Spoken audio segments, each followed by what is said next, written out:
Yan po mga kalingap, mga kabente. Narito po ako kila Erin. And kung saan po ay ka-injection lang po ni Erin. And may dala po akong gamot para sa injection niya. Para gumaling na, Erin. Ay, grabe oh. Ano yung kumusta yung injection? Masakit pa din? Oo, ma. Medyo ako Kanina na. galing sa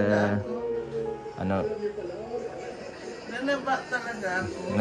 Hindi tama lang, hindi man mas mataba ka nung dati. Oh, gumanda ka nga ngayon oh. Oo nga, ang bira. Iba pala pag in love. Grabe. Iba pala pag happy family Kasama ang asawa, kasama ang dalawang anak. Tapos ang pangilang injection mo na ngayon? 3. Oh, 3 pero grabe ng pagbabago. May ito iinumin mo ito sa umaga. Ito yung nasa reseta. Gamot na yung... Ano lang yan, kontra injection lang yan.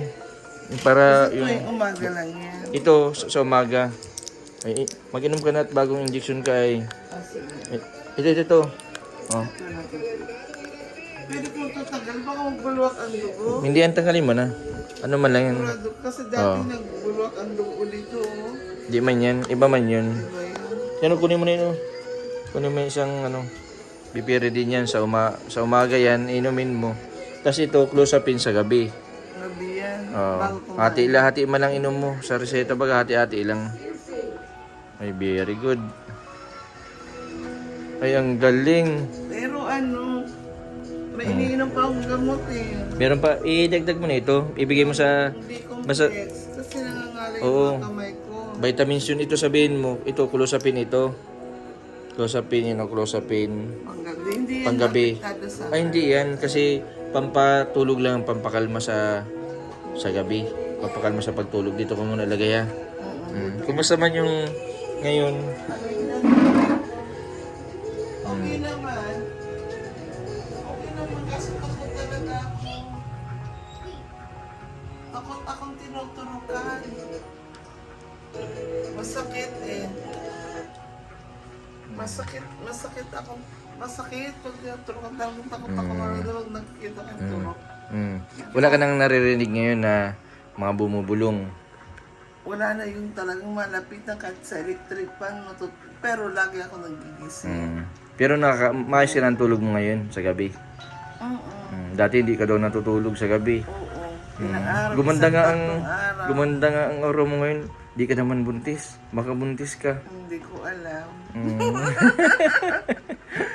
man talaga ako din. Menopause na siguro ako. Hindi, bata ka pa. 28 ka pa lang, 27. Hindi ako dinadatang kay may problema din ako sa tiyan. Kaya Ilang taong ka na ngayon? 41. 41 ka na. Akala ko 28 ka pa lang. Yung asawa mo ilang taon na? 40, mga 35 na siya sa March. 35? 34 siya. Di ilang taon ng agwat? 7 years. Ay, 7 years pa. Bata pa yun na. Paano kayo nagkakilala ng asawa mo? Sa trabaho? Sa siya may pouching. Pouching specialty. Ilang taon siya nung nagkakilala kayo? Siguro matagal na yun. Ilang years na kayo ngayon nagsama? 22 siya ata. At, Sa limot ko na. ilang years na kayo nagsama ngayon? Mga 11 years. Ay, congrats. Pero kinasal kami after 10 years kami kinasal. Bira ang ganyan, nagsasama ng ganyang katagal. Sana. Ay, Ikaw congrats. Wala nga akong asawa ngayon. Simple. Iwalay ako. May anak ka. May anak ako 2. Hindi, tama na yung anak muna. Anak muna. Sa anak na lang, kung ba sa ay. Narating din yung panahon para sa'yo. Ayan. Ano pa yan eh. Oh, dala na. Kanina nga naglilibang-libang ako exercise. Bulak na dyan. Di man tama lang sa katawan. Basta sa umaga lagi ka mag-exercise. Kailangan din yun para di ka maghihingal. Minsan kasi nawalan akong hininga dito. Di ba? Mutik na akong dali sa ospital. Lagi ako nakarinig. Yung na-depress ako sobra. Siyo ako nang yung magsigaw ako siya. Parang binulungan ako dito. Akala ko kinukulam ako. Binulungan ako CR. Ma-CR ako. Sino naglilinis dito? Minsan ako din. Asawa ko tapos yan. Tinutulungan ka daw ni nung asawa mo Siya madalas sa luluto. Hindi talaga ako makaluto. Kasi Siya nagluluto. may ano okay yung parang nagkakapobya ako sa apoy. Hindi Ah. ko alam. Pero naluto naman ako tinatry. Kasi yung kalan niya eh, ang hirap lutuan. Nalinis naman ako, naglalaban. Natulog din siya sa paglalaban. Salamat tayo rin ha. Oo. Kung hirapan yung nurse ma-injectionan ka kasi dati, nurse yung nag-injection sa'yo. Yung sa, di ba, sa barangay tayo, tapos yung nurse sa ano din yun, sa Dait. Sa hospital din yung nagtatrabaho. Tapos yung sa kay Doktora Esquadra. Bukas pala ako, inom ako ng inom ng... Hindi naman ganyan. Kumbaga sa ano ay, nakadepende yan sa ano. Pag buntis ka, okay man lang kasi yung kakilala ko na may depression din, kahit buntis may injection din. Ang nililimitahan lang nila yung gamot. Gamot na baka yung maka-apekto pag naglagi nagiinom ng gamot. Kasi yung ini-injection sa'yo, pampakalma man lang yun. Pampakalma, pampatulog, pampaganda. Kung tinawag ganda man, pumuti ka pati, bakit? Pumuti ka na ngayon, oh. Wala akong ginagamit. Sabon yan. Sabi nga nung Doktor, wag. dahil daw sa injection yun, kaya na nagiging, daw, Lagi na akong papa-injection yan. Anong klaseng injection Yung yan? injection, Basta may injection ka na buwan-buwan, may injection ka pa sa gabi. Basta may talaga ito si Betty Boy. Ayan. Nahanap ko sa YouTube yung hindi ako maka-Facebook na tinan mo yung anak ko. Natutuwa Lagi kami yung kasi post sa kanila. magaling ka na. 3 injection pa lang yan. Tinan mo. Talaga bibigyan niya ako ng tindahan. Ni Buti ka pa nakakausap mo. Ako hindi. Di, busy lang si kapatid mo. Saka nag-iipon-ipon pa yun ng kasi marami bagang gasusan, marami din siyang ginagasusan. Malay mo sa mga susunod, magkaroon ka ng ng puhunan sa pagtitinda. Sana nasa. Saka yung sa akin kasi nagpapatuyo pa ako ng luto ng banana chips. Kulang pa ako ng bakal, simento. Basta tuloy-tuloy lang yun ang pinaka-importante ay rin yung mga gamot ninyo. Ako nagbibili sa kailangan din yun kasi hindi ka pwedeng malipasan. Magawa ka ng Banana chips, oo. I-deliver sa mga tindahan. Tapos meron lang akong taga-repack, taga-stapler. Kayang-kaya mo man yata yun. Ay, oo naman. Pwede din pag nagkaroon kami ng negosyo, nagkaroon ako ng negosyo ng Sumayan. Dito si Erin, marunong ito sa matagal ito sa Sumayan. Burgeran, pwede ito si Erin. Kaya ang importante magpagaling. Isipin mo yung asawa mo. Gusto mo bang maghanap ng iba yung asawa mo? Hindi. Kailangan isipin mo, lagi mo Pero isipin. hindi yun. Mabait kasi ang pamilya nila. Galing na.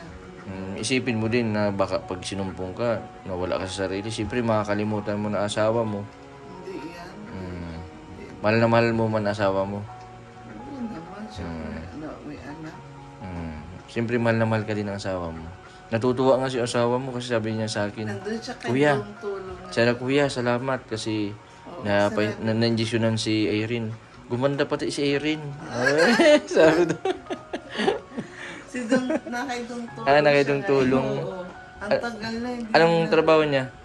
Nasa exit tas nag-long break. Ginukuha niya yung sa medical na nagpa-check up kami. Naging siya ng tulong kay Dong Tulong. Yun. Ang Tapos tagal na. nagsisimula na siya ng magtrabaho. Basta lagi ka mag-iingat ha. Ilibangin mo lang sarili mo. Basta buwan-buwan, may injection tayo. Tapos sa masusunod. Dito, Oo. wala akong daan. Kabarangay Mambaga tayo. Saan ka nakatira dyan? Dito lang sa Basod lang. Uwi na o. Sa una lang yan. Sa baso Kanina. ng abais. Ay, marami dun abais. May abais. Baso din do. ako na ano. Si Chumpijo, buhay pa? O wala na, patay na? Buhay na buhay. Yung taga-ibaba. Ang namatay na pala si Tio Dani, tapos si Kuya Insyong. Sinong pang tatlo? Si Arnold. Kapatid yun ni mama mo? Doon nga ako na sunod-sunod din para ako na-depress din. Kapatid ni mama mo yun, si Kuya Arnold, tapos si Oo, Kuya naalala ko Insyong. nga. Kapatid ni papa mo yun? Oo. Oo nga, patay na sila, no? Si Isang pa- yung Pijo, yung parakudot nung bata pa. Ay, Yung hindi kin- siya patay. yung kinakatakutan ng bata pa. Si Teo Danny, Teo Arnold, si Teo Isyo. Pero si Teo Pedro, buhay na buhay. Nabuhay na buhay. Ayos Isa ano. tayo. Bibistahin ko. Hindi ka bistado ka ito. Ako hindi na bistado.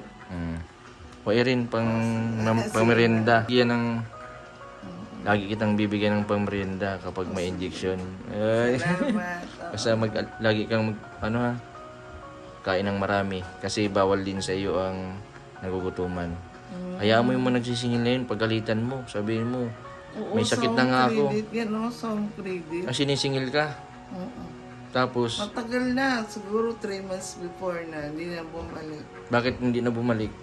Siya sinabi ko sa kanila na nagkasakit ako eh. Wala akong panghulog. Sunod-sunod doon. Hindi man binawi yung inutang mong appliances. Kasi 16 plus na siya. 16 yan eh. 16 plus na. Oo. Hindi, ano na, Bali sa bayad na yun. hulugan kong 15 months, umaabot ng 10,000 yung interest nila. Ay, grabe, ano? Grabe sila. Tinutal ko talaga kahit ako, buti nakakayanan. Magaling ka mo mag-compute, ano? Oo, kinakompute ko talaga lahat yan kahit may naririnig ako.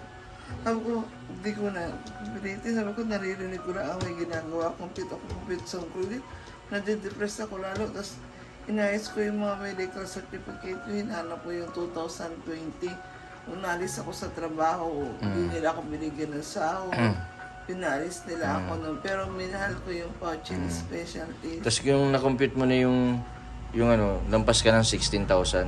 Oo, 16 yung TV. Ang hulugan ay 179 plus every month. 15 month yung ano, long term. Tama. Sabi ko, grabe 10,000 yung kukunin pala nila sa amin. Sabi ko, tapos sabihin 7,000 na lang daw. Sabi nung mga nakausap ko. Sabi nila yung iba-iba nga daw nagwawala. Anong gusto niyo tingin niyo sa akin? Mabuti nga yung insurance yan, oh. Sabi ko, yung insurance ko, nagkasakit ako. Gagayahin niyo pa ako sa iba na walaan kayo. Pasalamat kayo, matino ako, malinis ako. Tama. Sabi ko, ginagalang-galang ko Grabe talaga yung mga nagsisingil, ano? Oo, Sa sunod, ginagalang ko talaga sila. Huwag ka na huwag ka na mag-utang. Nakataas yung ano ko eh. Para di ka na para di ka na may stress. Kasi nga, wala nga akong libangan dito. Yung radyo nasira yung... Malay mo, may magtulong sa iyo, ano? Oo, thank you talaga sa Tsaga-tsaga lang tayo, ha? Sa tulong naman, okay naman. Every 3 months, DSWD. Pero mabilis lang kitain ng pera. Oo. Akala ko nag-ano ka tupad. Yung asawa ko, hindi ako. Pwede ka man magtupad, ayaw magtupad. Ang sakit ng katawan ko, di ko kaya. hindi Yung kaya. likod ko, marami na akong masakit. Sa anak na lang, ano? Maglinis-linis ka na lang sa labas para exercise. Sa asawa ko kasi, Sipag, ano? Oo, nagdudurito pa din siya. Para sa mga anak mo, ano? Pagkain lang talaga, malaki din ang bilihin baga. Kaya Tama. Kulang dapat yung isang talaga araw. nagtatrabaho, nagtutulong-tulong. Nagtutulong ka din. Sa gawaing bahay. Yan. Ayos na yun. Nag-aalaga Malaking tulong na yun sa Pero gawaing pa sabi bahay. ko nga, nung time na walang-wala kami, nangungutang kami sa tindahan. Sabi ko, Buti pinapautang ka." Na ako, mag-extra ako kay Mading Edit ngayong Pasko. Sabi nga ni Mading Edit, mag-extra daw ako. Kung talagang siguro sa sarili ko. Pwede ka na magaling ka na. na. Kasi nag-ano ka man, nag-injection ka. Yun Kay, na nga. kay, Ayaw man nila kay Edith pati yan, si yes. Mama, oo. Ma-extra daw ako. Pwede man Ngayong yun. December. Sayang kasi di naman ang 200 plus. Ako di naman ako nag-ano. Nagsimula ako sa 180. 180. Pero yung 200, malaki na yun, ano? Tapos 200 to 20. Yung first time ko alis sa trabaho sa Manila. 200. Di ba, Manila rate, ang ganda ng rate na. The best talaga din naman yung... Nagsimula ka sa ano, tapos natapos ka, bago ka mag-resign, magkano ng rate? Pag 300, solo duty. 300, ayos, ano? Solo duty ako Wala sa man tapat problema. ng Mabini. Kahit maliit ang Yung sahod, ano? pride ng mga price. Dito sa Mabini? May top silugan pa yan. Solo ako, tapos dami pa ini-inventory. Nakakaya lang kahit Sige. na-stress ako sa buhay. Basta Basta tsaga-tsaga may lang. trabaho ako na lalimutan ko yung problema. Dapat talaga may nilibangan ka, ano? Kahit dito, yan. Mga sige. bata kasi minsan mga pasaway. Hello, baby.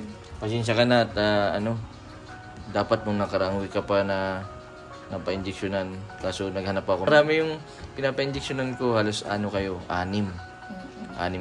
Sabi ko Nag-inject. nga kay Mark, wag na ako Pa- kasi si Mark, meron siya sa DSWD, siya nag-aasikaso. Injection, Huwag hindi na ako pwedeng. labas ng labas. Oh, dito ka na lang Mabayad. Siya doon na lang, wag na ako maglabas. Sayang din daw yung DSWD. Mm. Pwede ka mag-apply sa DSWD kasi PWD baga. May ID ka na? Wala pa? May ID na. Mm. Basta may ID ka, may makukuha ka. Lalo na ngayong December. May binibigay. Mm. Mapunta na ako, Irina. Oo, Mag-ingat ka. sige, salamat salamat sa pamerienda. Sige. Basta ingat ka lang sa susunod. Injection naman tayo ulit. Buwan-buwan yan na. O sige, punta ka Buti na lang, di na nahirapan yung nurse na injectionan ka. Oo, Kasi noong una, ayaw mo ay natatakot hinawakan ka. ko. Kinakabahan ako eh. Hindi. Pag ang kabahan kasi isipin mo yung pamilya mo. Kasi once na Wala yung nagkaroon- yung epekto sa katawan. wala kasi mainin ko man ng gamot. Pamparelax yan ng Pagka na-relax na yung utak mo, okay na, magaling na. At siguro gamot-gamot na lang. Pag naging okay na, depende sa ng doktor advice. Thank you. Sige. Nakakatuwa kasi magaling na siya ngayon. Hindi katulad nung dati na talaga pong pahirapan sa pag-inject. Pag-inom din ng gamot, pahirapan din.